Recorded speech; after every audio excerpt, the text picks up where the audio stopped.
Ciarán here again for video number 3 of our beatboxing series.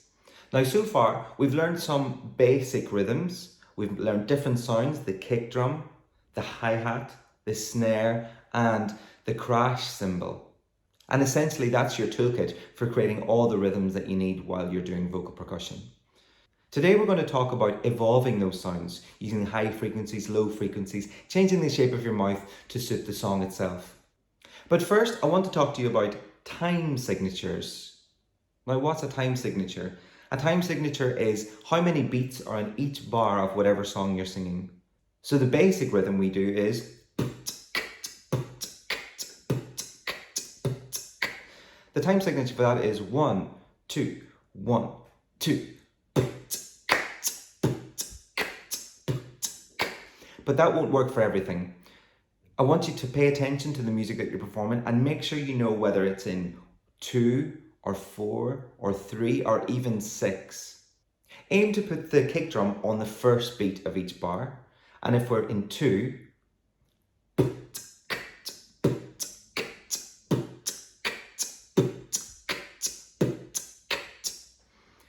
if we're in 3,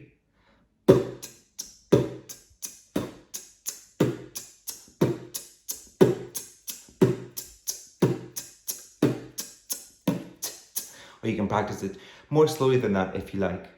If we're in 4, you can fill it out even more. 1, 2, 3, 4.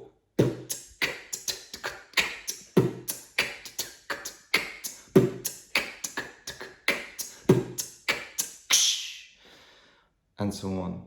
And if we're in 6, where you might find in classical music a little bit more often,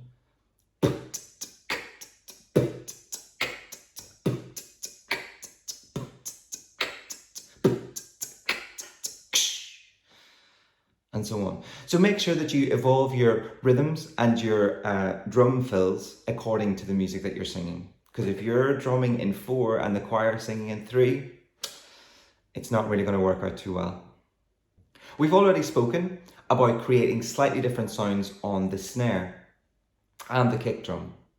So I advise you to go back again and listen to some of your favorite songs and listen to how different drums can sound different depending on what room they're in, or how they're tuned, or what their general configuration is within the band or the ensemble that they're playing in.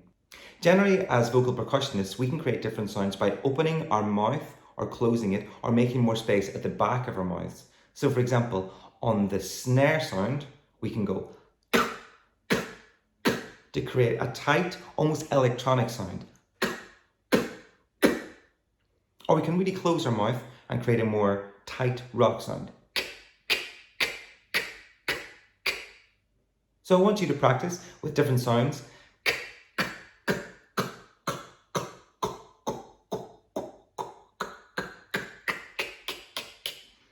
And you can bring all those sounds together, they create different fills.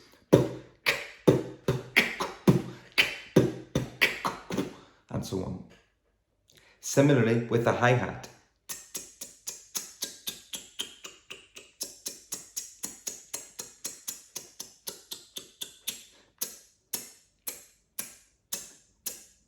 Or you can create a brush sound.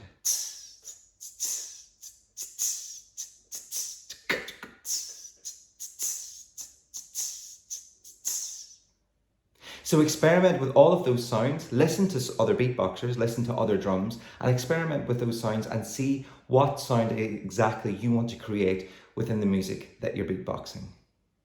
Keep practicing, and I'll see you in the next video.